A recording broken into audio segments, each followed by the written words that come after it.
മുത്തുംപഴവത്തിൻ്റെ ഹൃദ്യമായ ഒരു അധ്യായത്തിലേക്ക് വീണ്ടും എല്ലാവർക്കും സ്വാഗതം. ONS സാറിൻ്റെ ചലച്ചിത്ര ഗാനങ്ങളിൽ നിറഞ്ഞു നിൽക്കുന്ന പാടുക അല്ലെങ്കിൽ പാടി പാട്ട്, ഇത് ഏതെല്ലാം ചിത്രങ്ങളിൽ ഏതെല്ലാം ഗാനങ്ങളിൽ എത്ര തവണയാണ് വന്നിരിക്കുന്നത് എന്നുള്ളതാണ് നമ്മൾ കുറേ കാലമായി അന്വേഷിച്ചുകൊണ്ടിരിക്കുന്ന വിഷയം. അപ്പോൾ ഇന്ന് നമ്മൾ പ്രതിപാദിക്കാൻ പോകുന്ന സിനിമ യുദ്ധകാന്ഡം. അപ്പോൾ എന്താണ്, ദ ഗ്രേറ്റ് മ്യൂസിഷ്യൻ രാഘവ മാസ്റ്ററാണ് ഈ സിനിമയുടെ സംഗീത സംവിധായകൻ. ശ്രീമാൻ തോപ്പിൽ ഭാസി സാറാണ് ഈ ചിത്രത്തിൻ്റെ സംവിധായകൻ. അപ്പോൾ ഈ ചിത്രത്തിലെ ഏതെല്ലാം ഗാനങ്ങളിലാണ് ONS സാറും അതേപോലെ രാഘവ മാസ്റ്ററും കൂടെ ചേർന്നിരിക്കുന്ന ഏതെല്ലാം ഗാനങ്ങളിലാണ് ഈ വാക്ക് വന്നിരിക്കുന്നതെന്ന് നമുക്ക് നോക്കാം. ആദ്യം തന്നെ യേശുദാസ് സാറ് പാടിയ എന്താ പറയുക, ഒരു പ്രത്യേക ജോണറിൽ വല്ലാത്തൊരു ഫീലുള്ള ഒരു വിരഹഗാനം, ദുഃഖഗാനം പോലത്തെ ഒരു പാട്ടുണ്ട്.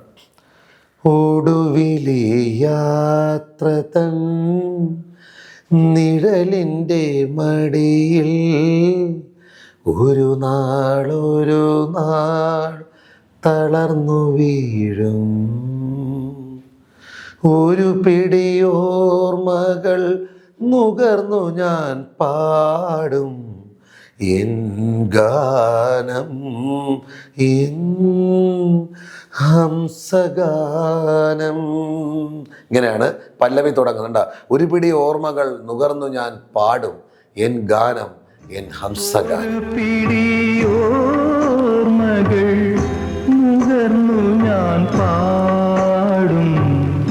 ഇനി അനുപല്ലവി ആരംഭിക്കുന്നത് പൂവിൽ നിലാവിൽ പൂർണേന്ദുമുഖികളിൽ സൗവർണമുന്തിരി പാത്രങ്ങളിൽ. പൂവിൽ നിലാവിൽ പല്ലവി ആരംഭിച്ച ശേഷം നമ്മൾ അന്വേഷിക്കുന്ന വാക്ക് വരുന്നത് കേവല സൗന്ദര്യത്തിൻ മാദകലഹരി തേടി ജീവിതമൊരുത്സവമെന്ന് അന്നു പാടി ഞാൻ, അന്നു പാടി. ഓ, ജീവിതം മാദകലഹരികളെല്ലാം തേടി നടന്ന് ഒരു ഉത്സവമാണ് എന്ന് ഞാൻ അന്നു പാടി എന്നാണ് അനുപല്ലവിയിലും വീണ്ടും വീണ്ടും പാടിക്കൊണ്ടിരിക്കുന്നത്. പല്ലവി കഴിഞ്ഞ് വീണ്ടും കേട്ടുകൊണ്ടു.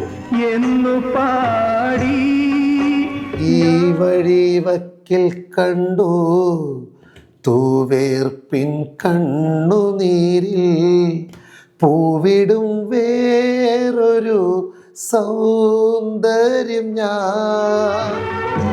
ഈ വഴിവക്കിൽ കണ്ടു പൂവേർപ്പിൽ കണ്ടു ജീവനെ ദഹിപ്പിക്കും സ്നേഹദുഃഖങ്ങളാണീ പൂവിൻ്റെ ലാവണ്യമെന്ന് ഇന്നു പാടി ഞാൻ, ഇന്നു പാടി.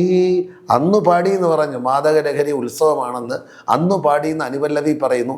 ഇപ്പം പറയുന്നു ജീവനെ ദഹിപ്പിക്കും സ്നേഹദുഃഖങ്ങളാണ് ഈ പൂവിൻ്റെ ലാവണ്യമെന്ന് ഞാൻ ഇന്നു പാടി, അന്നു പാടി, ഇന്നു പാടി. പാട്ടിൽ മുഴുവനും പാടുന്നു ആ വാക്ക്. ഇനി യേശുദാസ് സാർ പാടിയ രസകരമായ ഗാനമുണ്ട്. ഋതുരാജരഥത്തിൽ സഖീനി വരുവാൻ വൈകുവതെന്തേ, വരുവാൻ വൈകുവതെന്തേ, ഹൃദയത്തിൻ മധുശാലയിലെ ശരറാന്തലുകൾ കൊളുത്തി.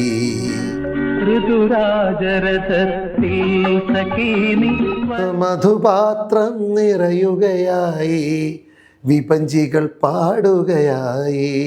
ഋതുരാജരഥത്തിൽ സഖീനി വരുവാൻ വൈകുവതെന്തേ, വരുവാൻ വൈകുവതെന്തേ. രാഘവ മാഷിൻ്റെ ഒരു നല്ല വേറിട്ട കമ്പോസിഷൻ കണ്ടോ. ഇതിൽ തന്നെ പറയുന്നല്ലേ വിപഞ്ചികൾ പാടുകയായി എന്നാണ് ഇതിൽ ഉപയോഗിച്ചിരിക്കുന്നു ആ വാക്ക്.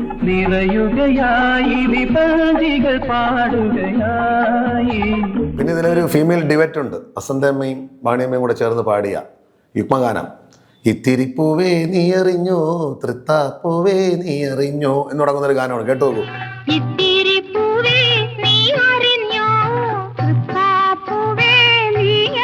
പിന്നെ അതിൻ്റെ അവസാന ഭാഗത്ത് കന്നീളം പെൺകൊടിമാർ കൈകൊട്ടി കളിക്കുമ്പോൾ അത്തിമരക്കൊമ്പിലെ തത്തമ്മ കിളി പാടി. കണ്ടോ, കൈകൊട്ടി പാടി ഇവിടെ കളിക്കുമ്പോൾ അത്തിമരക്കൊമ്പത്തെ തത്തമ്മ പാടുന്നു എന്നുള്ള ആ പ്രയോഗം അദ്ദേഹത്തിൽ നടത്തിയിട്ടുണ്ട്. അവിടെയും പാടുക എന്നുള്ള വാക്ക് വിട്ടുപോയിട്ടില്ല.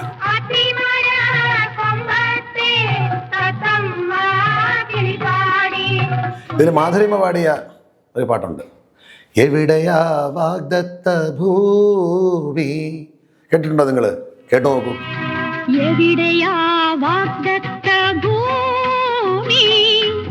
ഇതിനിടയിൽ തരളമാം കൺകളിലെല്ലാം വിടരാത്ത സ്വപ്നങ്ങൾ, പാടാത്ത ഗാനങ്ങൾ. അത് അങ്ങനെ ഒരു പ്രയോഗമുണ്ട്. കേട്ടു നോക്കിക്കോളൂ, പാട്ടിൻ്റെ ഇടയ്ക്കാണ്.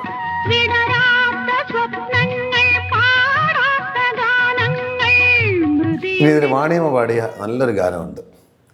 പൊന്നും കുടത്തിനൊരു പൊട്ടുവേണ്ടെന്നാലും ഈ ചന്ദനമെടുത്തു നീ നെറ്റിയിൽ ചാർത്തു. നിങ്ങൾ കേട്ടിട്ടുള്ള ഗാനമാണ്.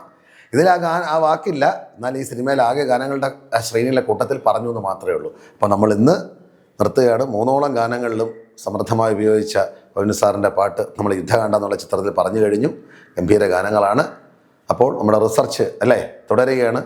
നിങ്ങൾ പരിശീലിക്കുക, ഇത് എവിടെ നിന്നൊക്കെയാണ് ഇങ്ങനെ കണ്ടുപിടിച്ചുകൊണ്ട് പറഞ്ഞത് ഉണ്ട്. ഇങ്ങനെ കിടക്കുകയാണ് കടലിൽ, ഞാൻ പറഞ്ഞില്ലേ ഇഷ്ടംപോലെ മുത്തുകൾ കിടക്കുകയാണ്. അപ്പോൾ അതിൻ്റെ അന്വേഷണമായി വീണ്ടും പോട്ടെ. നമുക്ക് വീണ്ടും കാണുന്നത് വരെ എല്ലാവർക്കും നന്മകൾ നേരുന്നു.